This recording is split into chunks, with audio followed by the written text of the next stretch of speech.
แยกทักษิณมาที่3 แยกทักษิณมา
25สายด่วนพิชิตอยู่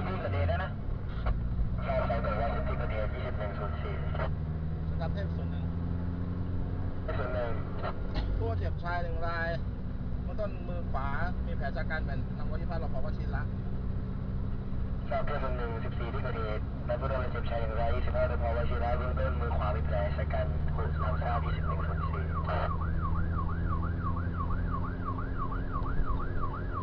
แล้วเข้าไปไว้บ้านนู้นน่ะเขาไปส่งเพื่อนค่ะแล้วใครไล่ตีออกมารู้จักกันเหรอไม่รู้จักเราว่าเขาเป็นเขาทำงานอยู่ไม่คนโคราชผมไปส่งเขารู้จักเขาโคราชเขาไงใช่แล้วทำไมมีเรื่องอะไรกันมาก่อนหรือเปล่าไม่มีนะคะเมื่อกี้บอกว่าไปส่งเขาแต่นี้ผมพาเขาไปเลี้ยงไงผมว่าสงสารเขาไงรักเขาอ่ะก็เคยเขากินชุดนึงแต่ผมไปส่งเขาไอ้คนนี้อ่ะอะไรคนที่พาไปเลี้ยงเหรอมาฟันไม่ใช่ค่ะก็เป็นน้องชายกับน้าหัวเราสมพรนี่ผมว่าจากคดีนี่กินอยู่กันด้วยกันด้วยไอ้เด็กวัยรุ่นนี่นะผมก็ไม่รู้จักเท่าไหร่แต่ก็อยู่บ้านเดียวกันกับคนนู้นน่ะเหรอ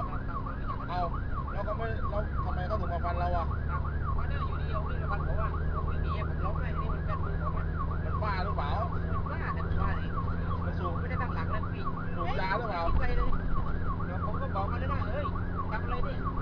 รู้ว่ารับคุณนะเนี่ยมาหาบ้านมาบ้านคุณที่ตึกชายนะแล้วก็เนี่ยเขาก็ออกมาทีแรกครั้งแรกนะเขาออกมาแล้วแล้วเขาก็เห็น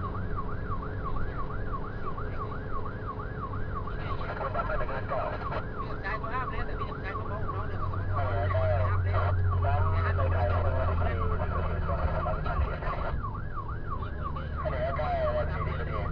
เพราะถ้าเราไปทำอะไรว่าอย่างนี้ทำอะไรก็ผิด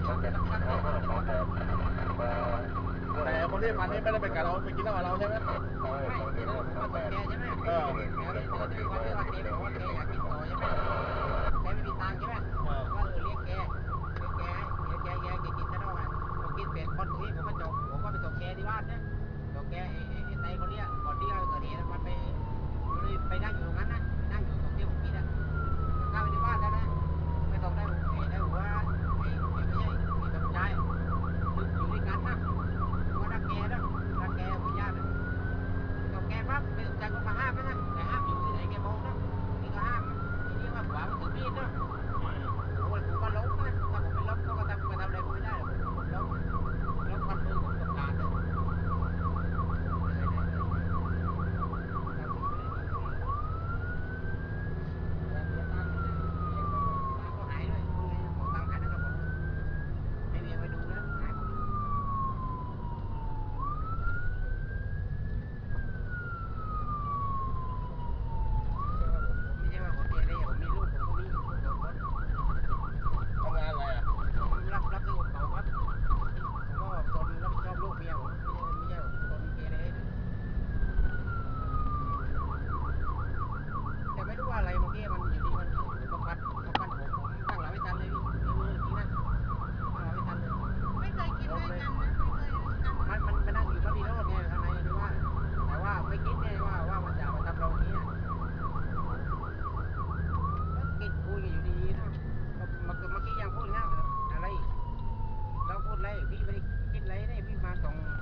อยู่ในซอยตรงข้ามหรืออยู่ในซอยฝั่งนี้อ่ะครับไปตรงซอยตรงข้ามครับ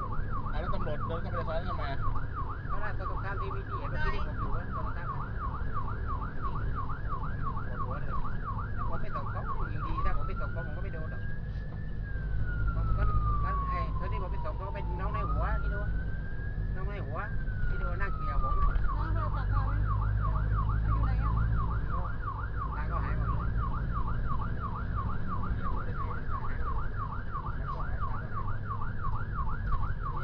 ไม่ใช่พูดเท็จแต่ผมพูดจริงหายหมดเลยผมวิ่งเนาะผมฟันผมอ่ะฟันมือนี่ผมตบเท้านี่เนี่ยเขาไม่กล้าออกมาฟันต่อให้เขากลัวนั่นนะแล้วใครพาข้ามถนนมาไม่ผมไปส่งเขาเลยพี่ผมไปส่งเขาเลยแล้วคนตอนนั้นใครข้ามถนนไม่ไปส่งเขากันใช่ไหมส่งพี่สมชายที่บ้านเขาอ่ะรู้แล้วทีนี้มันเปลี่ยนเขากันใช่ไหมคืออยู่ในกิจเขาอ่ะคือส่งเขาข้ามฟากเขาข้ามฟากเสร็จว่าจะกลับแล้วแหละมันจำได้จะกลับแล้วทีนี้มันเดินหายไปข้ามไป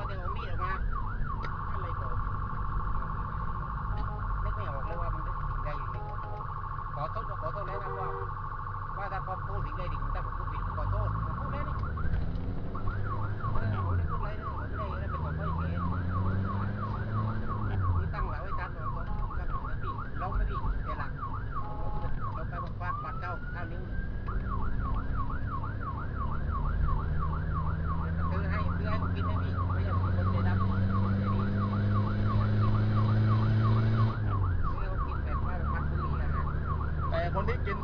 ไม่ได้ฟันคุณนี่ ครับ ใช่ไหม ไม่คนที่กินกับผมไม่ได้ฟันผม ไอ้คนนี้อยู่ดีมาฟันผมอะผมก็งงเลยเป็นญาติกับนายหัวตะกอนด้วยเป็นญาติด้วยจ้ะไม่ทำอย่างนี้ผมไม่เข้าใจไม่น่าทำอย่างนี้ด้วยว่าในวัดเราว่าเคยกินเราไปส่งที่บ้านที่บ้านนั้นน่ะเป็นญาติได้เป็นสาวใหญ่กับวันนี้นะวันนี้ผมส่งเขาเป็นน้องกับนายหัวพี่น้องแล้วก็แกก็รักผมด้วยนะคนนั้นแต่ว่าแกกันแล้วนะ เพื่อนชายแกโม้แกกันแต่ก็กันไม่ได้แกไปนู่นถือมีดมากลางเลยวิ่งไล่มาเลยล้มเลยนี่ผมล้มเลยไม่ล้มยังไงก็ผมว่าผมอย่าพูดเลยไม่ล้มก็ไม่ว่าอย่างไรมันไล่ไปชัดยิบเลยอ่ะล้มเลยเป็นฟันเลยนี่ เรื่องมันหนีไปแล้ว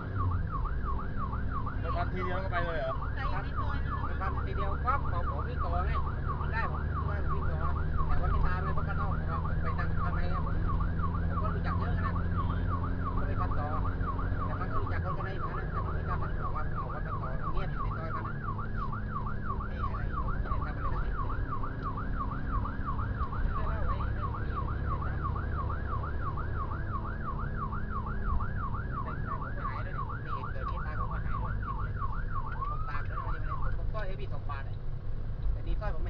ะถามเมียผมต่อสร้อยเมียเมื่อกี้เนี่ย2 บาทถามเลยผมวิ่งมา เจ้าตัวหนึ่งวอสิบวชิระ เช่นตัว1 22วชิระ21 02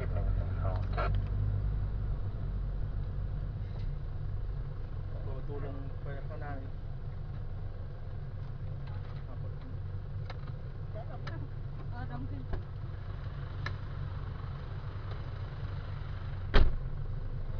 วิวแชร์พอวิวแชร์โดนฟันมือ